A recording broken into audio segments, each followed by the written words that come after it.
Hello everyone and welcome again to the Johnny Appleseed Organic Village. Today I'm here with Shannie McCabe from Creek Heirloom Seeds and we're going to plant some beets. Now, like many of you, I used to hate the taste of beets because, a common complaint, they taste like dirt, right? But they do have a lot of health benefits, especially with the production of nitric oxide in the body, which is good for lifting, which I like to do. And so I forced myself to eat them.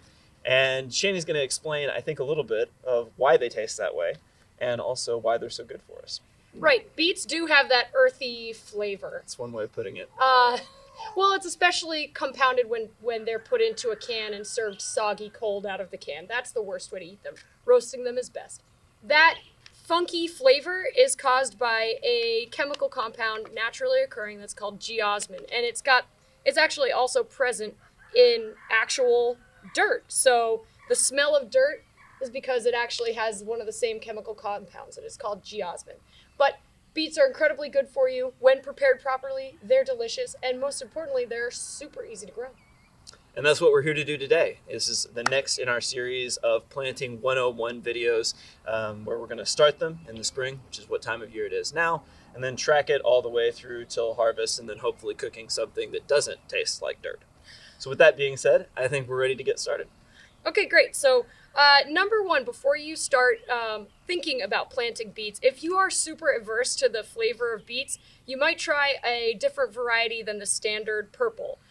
You could try golden beets. They're actually lower in geosmin. They don't taste as earthy. So if you want to start, a good beginner beet, you might try the golden beet. This variety is called Kyoga. It's also a little bit less earthy flavor, a little bit easier beginner beet.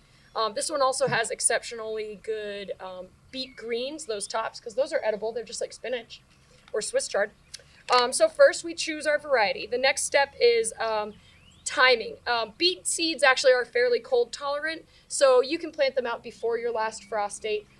Beets don't love a lot of heat and intense sun, especially if you're in a southern area, so planting them out a little bit early before that frost is actually a great idea. If you're up farther north, it's not as imperative to make sure that they get out early.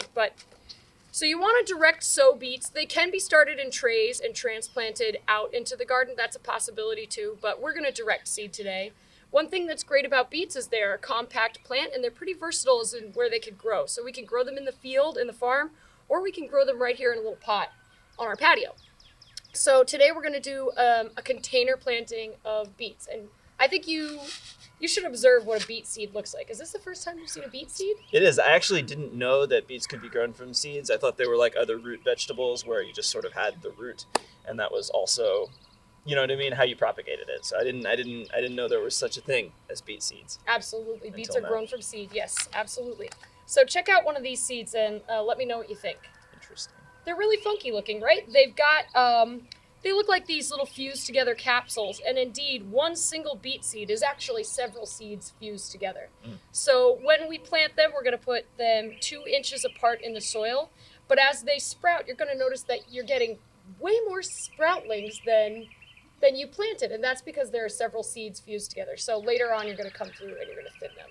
Now, we should note that we're doing this planting today in a 45-gallon grow bag. If you've watched some of our other videos, we've sort of already talked about the intricacies of how these are done, but just to recap briefly, we have already filled the bottom half of this with some really, I would say, probably 2-inch diameter limestone gravel or rocks. The purpose for that is to help it drain well. You really want to be careful when you're using these grow bags that you do create a well-draining environment because they have a tendency to really hold water at the bottom. And that's another reason, exactly. And it's another reason why we've located it on this pallet. That's for a lot of reasons. First of all, airflow underneath. Second of all, because we're going to want to move it once we're done with this video. So we're going to do 2 inches apart. And we're actually going to come in and we're going to thin to 4 inches apart once they start sprouting. Also, it's important to thin out. As I said before, these seeds are several seeds fused into one capsule. And while beets do tolerate a good amount of crowding, they do grow a bit better when they're less crowded. So we're going to give them exactly what they want. We're really going to baby them, and we're going to come in and we're going to thin out those clusters of seeds that are stuck all together. But what's important is you let them sprout, and then you don't even pull to thin, because that would disturb the other roots. You're actually going to come in with scissors.